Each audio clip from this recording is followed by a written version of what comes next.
안녕하십니까, 소마시네마입니다. 자, 오늘은 더 킬러를 보고 왔는데요. 이 작품은 유명한 데이비드 핀처의 작품이 되겠습니다. 넷플릭스에서 만들어진 영화라서 지금 극장 개봉이 먼저 10월 25일에 이제 이루어졌습니다만, 넷플릭스 개봉은 공개는 11월 10일로 예정되어 있습니다. 그래서 일단은 먼저 극장에서 개봉이 되는데요. 극장에서 이 영화를 봐야 되는 거는 많이 추천들을 받는 이유가 있는데, 일단 기술적으로 뭐 일단 스타일리시한 감독으로 유명한 데이비드 핀처의 작품답게 전체적으로 멋진 룩을 보여줍니다. 영상적으로. 근데 약간 이제 스토리상으로 봤을 때는 기본적으로 매우 심플한 스토리를 가지고 있는 작품이 되겠습니다. 이 작품은 원작이 있는 작품인데요. 그래픽 노블이죠. 그래픽 노블 요 작품입니다. 네, 킬러라고 하는 그 프랑스 쪽 그래픽 노블로 데이비드 핀처가 어렸을 때 20살 때 경쯤에 출간되었다고 합니다. 그리고 이 작품은 사실은 이제 마이클 파스빈더의 단독 주연작이라고 말할 수 있고, 실제로 파스빈더가 이제 거의 영화의 마이클 파스빈더의 동선을 따라가는 영화라고 할 수 있습니다.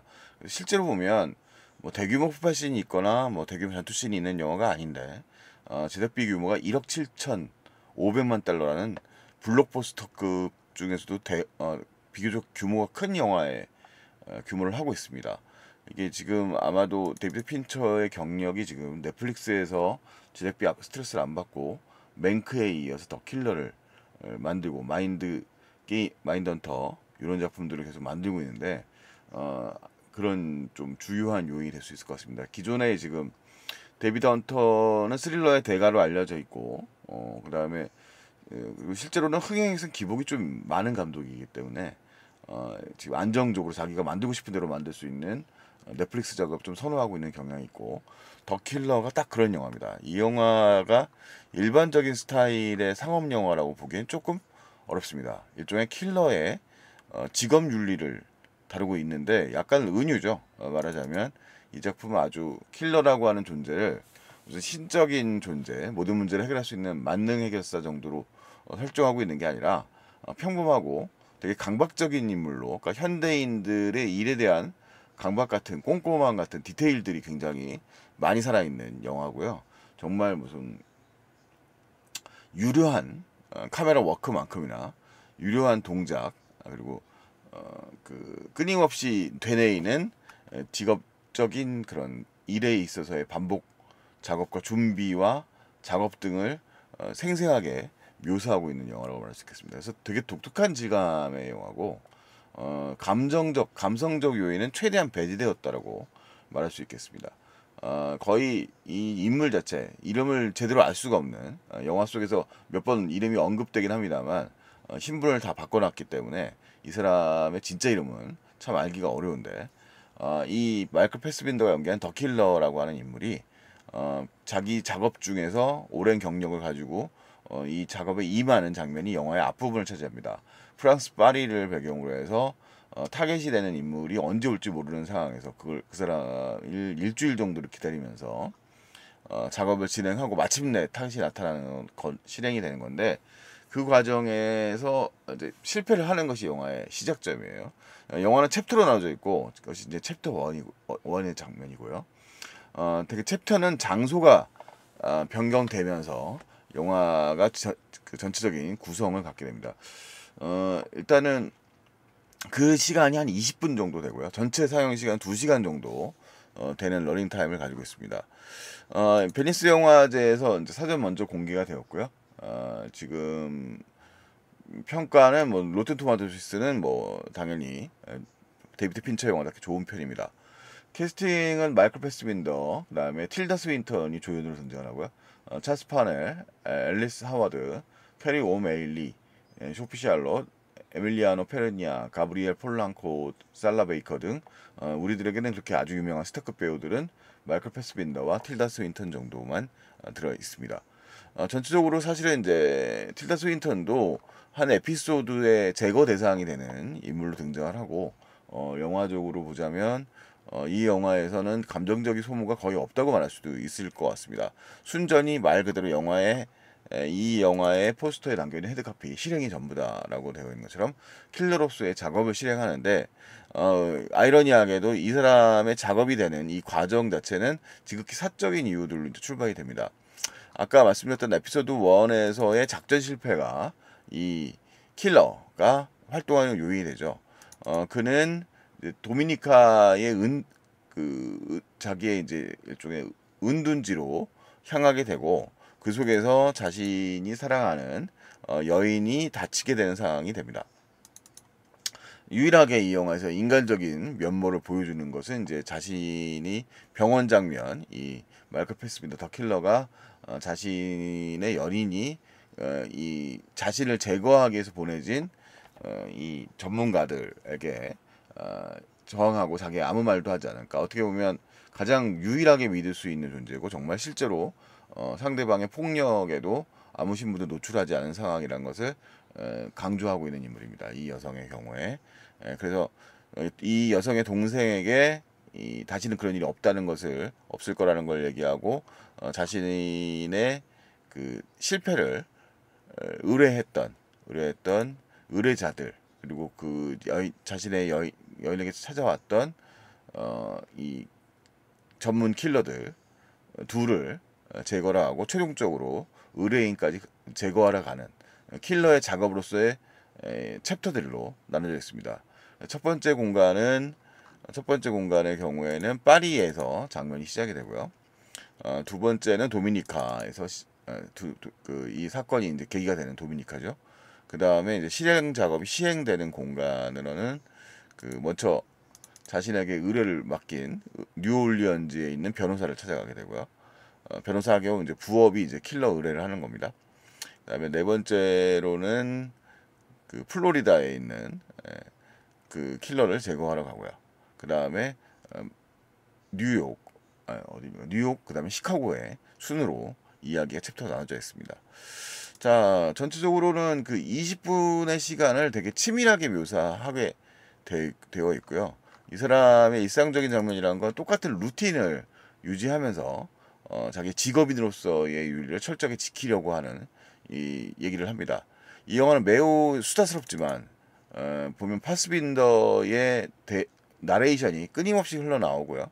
작업을 하면서도 계속 되뇌이듯이 나레이션을 이야기하면서 독특한 리듬감을 유지하고 있고 반면에 실제의 더 킬러는 외부로는 거의 말을 하지 않고 거의 아무와도 소통하지 않을 수 없습니다.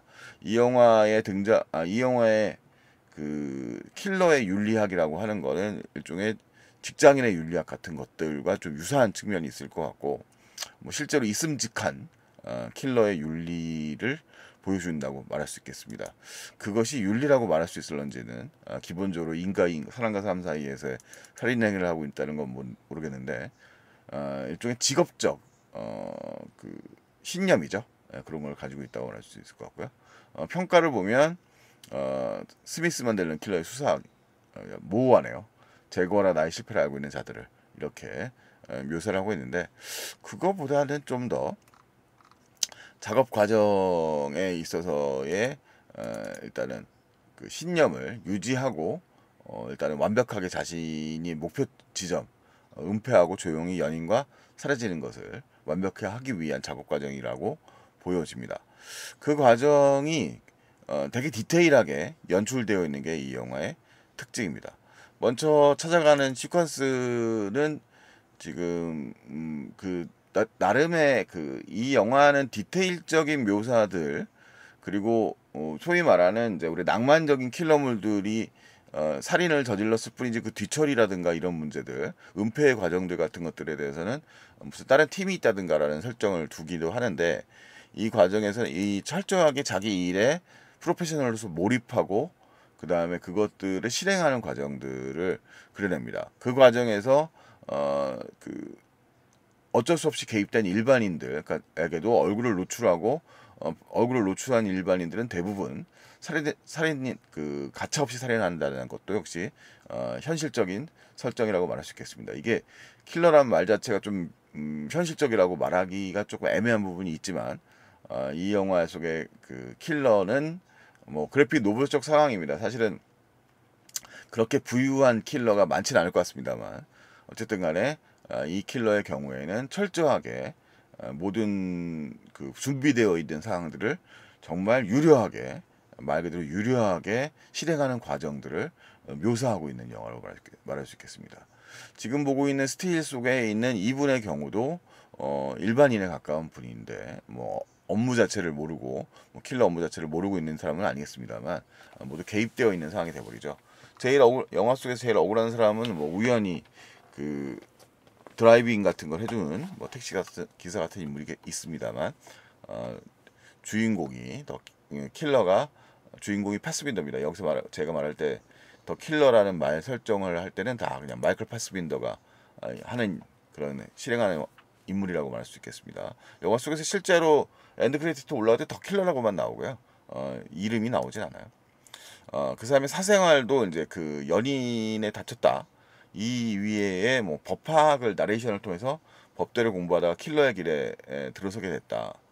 이제 의뢰인 자체 이 일을 이 청부를 맡겨주는 대행인 자체가 그런 일을 그뭐 법학으로 연결되어 있는 인물로 연결됩니다. 변호사라고 되어 있죠.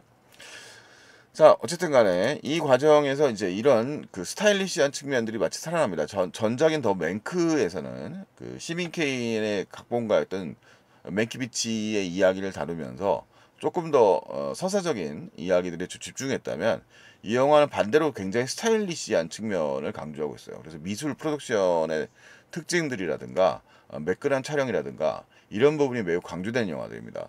그래서 뭐 가차없이 움직여서 가차없이 처단한다라고 말할 수 있는 그런 스타일로 구성되어 있어서 이렇게 좀 머리로 올라가고 샤프한 느낌의 영화들을 좋아하시는 분들한테는 또 반가운 스타일의 영화라고 말 수 있어요. 이거 일반적인 상업 영화의 틀로는 설명하기 좀 어려운 게 일반적인 상업 영화들은 그 행위의 그 당위성이라든가 동기가 매우 중요하고 그다음에 상대방을 제거할 때 이 상대방의 그 대한 그 상대방 악인으로 묘사하는데 많이 애를 쓰지만 이 영화에선 주인공도 일종의 셀러리맨 같은 프로킬러로서의 임무를 담당하는 인물이고 제거되는 대상들의 경우도 그렇게 악인으로서의 면모가 두드러져 영화적으로 보여주지 않아요. 그러니까 가령 이 행동의 계기가 되는 이 애인에 대한 폭행 장면 같은 것들은 의도적으로 영화 속에서는 보여지지 않습니다. 그냥 말로만 상황들만 짐작할 수 있게 되는 거고 그래서 이 인물의 더 킬러 마이클 패스빈더가 연기하는 인물은 그 과정에서 자신의 위협도 받았다는 것을 알기 때문에 그것들을 진짜 유려하게 내가 살아남기 위해서 이들을 제거할 수밖에 없다는 목적의식을 통해서 움직인다고 말할 수 있습니다. 그 과정이 아주 철두철미하게 움직여집니다. 굉장히 그 오차를 굉장히 싫어하는 데이비드 핀처의 연출 스타일이 극단적인 장르물에서 어떻게 실현되는가를 보여주는 영화라고 말할 수 있겠습니다. 그래서 어떻게 보면 감정적으로는 큰 느낌이 없을 수도 있습니다. 제가 지금 뭐 아침에 썩 컨디션이 좋지 않은 상황이었습니다만 영화의 대사량들은 대부분 나레이션으로 쭉쭉쭉 진행이 되는 상황이고요. 그 다음에 계속 어떻게 보면 반복적인 어조의 이야기를 합니다. 이 사람은 마치 일하는 기계처럼 내가 어떤 원칙에 따라서 움직인다는 거예요. 그래서 영화 속에서 등장하는 연민을 자아내는 이런 인물들, 이 샷 같은 경우에는 이 구체적인 인물 자체의 그런 좀 아쉬움, 안타까움 같은 마음들을 보여주죠. 관객 입장에서 동정의 마음을 품을 수밖에 없는데 이 주인공 더 킬러는 그런 동정심 같은 걸 갖고 있지 않은 인물입니다. 그래서 말 그대로 이런 실제로 킬러가 있다면 정말 돈 많은 자본의 힘을 가지고 있는 킬러가 있다면 이렇게 행동할 거라고 하는 거고 그 다음에 이제 현실적인 보안의 틈들을 어떻게 쉽게 뚫어낼 수 있는가의 그런 인간적인 그런 방식들을 이용하는 방식들도 아주 흥미로운 영화죠. 대부분의 계획들이 무난하게 유지가 됩니다만 예상 외에 이제 폭력 시퀀스는 실제로 이제 플로리다 시퀀스에서 자신을 제거하러 왔었던 두 명의 킬러 중에 한 남자를 찾아갔을 때 굉장히 폭력적인 상황들을 맞이하게 됩니다. 이게 예상하지 못했었던 상황입니다.만 그 상황을 어떻게든 극복해 나가는데 그 과정 자체도 굉장히 컴컴한 화면을 통해서 특별한 감정들보다는 폭력과 폭력이 맞닿는 장면들 같은 것들로 묘사하고 있다고 말할 수 있고요. 그 다음에 이것을 감내해야 되는 것은 순전히 자기의 몫입니다. 그래서 여기서는 이제 매우 지쳐 보이는 더 킬러의 시퀀스가 장면들이 좀 보여지기도 하죠. 자, 최종적으로 여기 보면 이제 마이클 패스빈더의 얼굴이 많이 좀 상해 있는데, 거기서 이제 전자 플로리다 시퀀스에서 격투 장면을 통해서 이제 닫혀 있는 그런 모습을 보여줄 수 있다고 할 수 있겠습니다. 그리고 이제 최종의 결말, 이제 틸다 스윈턴의 경우에는 이제 그 자신의 운명을 감지하고 있는 이 킬러 찾아왔다는 사실로 이제 감내하고 있었던 상황이었는데, 그 속에서 이 그 틈을 노리게 하는, 그러니까 이 영화의 타이밍이라는 게 매우 중요한데, 패스빈더가 상대방을 제거할 때는 상대방이 절대 예측하지 못할 때 일단 방심의 틈을 타이밍을 철저하게 놓치거든요. 이 타이밍 싸움을 틸다 스윈턴이 일종의 한다고 말할 수 있어요. 그래서 그건 영화에서 장면을 보시면 확인할 수 있을 것이고요. 그리고 마지막 장면에 나타나는 의뢰인을 대한 접근은 매우 쉽게, 어차피 자본이 많은 사람, 돈이 많을 사람일 뿐이지 자신의 이제 보안 능력이라고 하는 것 자체에 한계가 있는 사람들이니까 아주 쉽게 접근하는 장면을 볼 수 있는데, 그런 과정들이 아주 순탄하고 유려하게 묘사되고 있는 영화라고 말할 수 있습니다. 이 영화는 어쨌든 지금 이제 이 와이드 스크린을 활용을 많이 하고 있어요. 그래서 이게 이제 보면 넷플릭스용 영화입니다만 이 지금 보고 있는 이 사이즈대로 상당 2.37대 1 정도의 화면일까요? 네. 잠깐 IMDb를 보면 기술적으로 네. 알렉시스 놀랜트고요. 그다음에 네. 특별한 기술적 사양을 제가 못 찾았네요. 네. 이거는 못 찾았고요.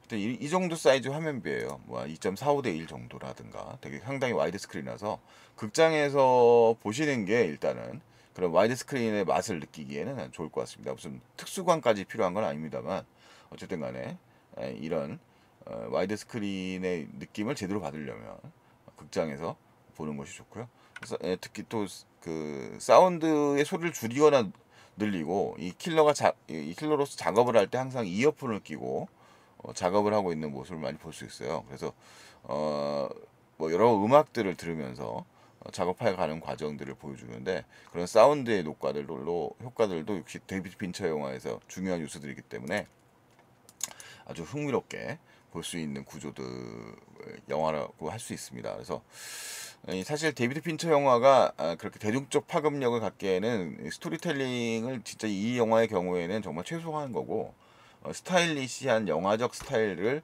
최대한 자기 스타일로 잘 구성해내는 그런 영화입니다. 그래서 굉장히 무표정한 주인공이 등장해서 정말 어떻게 보면 킬링 머신처럼 기계적으로 일을 해나가는 과정, 그리고 이제 그 행동의 동기의 아이러니라고 하는 거는 이제 자신의 이제 생존을 위한다는 점이 흥미로운데, 일반적인 킬러 영화들에서 볼 수 없는 뭐 디테일한 묘사들 같은 것들이 상당히 독특한 느낌을 주는 영화이기 때문에 또 나름대로 극장에서 볼 수 있을 만한, 즐길 만한 영화가 아닐까 싶습니다. 뭐 시간이 없으셔가지고 보신다면, 시간이 없어서 그냥 TV로 넷플릭스를 통해서 보신다면 이왕이면 큰 화면에서 꼭 봐주시길 바라고, 이왕이면 좀 더 좋은 사운드, 그리고 이왕이면 끊지 않고 쭉 봐주시면 좋을 것 같다는 생각이 듭니다. 뭐 챕터가 6개로 나눠져 있으니까 뭐 챕터별로 볼 수도 있겠습니다만 전체의 흐름이 쭉 유려하게 흘러가는 느낌이 있는 영화이기 때문에 그렇게 해서 감상을 해주시면 좋지 않을까라는 생각이 드네요. 데이비드 핀처의 더 킬러인데요. 뭐 그의 최고작이라고 말하면 그만한 강렬함을 주는 것 같지는 않습니다만, 이 오랜만에 또 맹크 이후에 이런 어떻게 보면 이 영화는 뭐랄까 일방적인 흐름의 영화라고 할까요? 무슨 이제 그런 영화적 긴장감을 개인의 내면에서 뽑아내는 스타일로, 범죄자의 심리에서 뽑아내는 스타일로 가는 영화라서 좀 독특한 스타일의 영화라고 말할 수 있겠습니다. 일반적인 영화들은 이제 대결 장면의 긴장감을 올리기 위한 구성들을 많이 갖추고 있는데 반해서 더 킬러의 경우에는 좀 그런 스타일로 만들어진 영화라서 일단은 재미있는 영화적 경험이 될 수 있을 것이다라고 말씀드릴 수 있겠습니다. 더 킬러 살펴봤고요. 다음에 또 찾아뵙겠습니다. 안녕히 계십시오.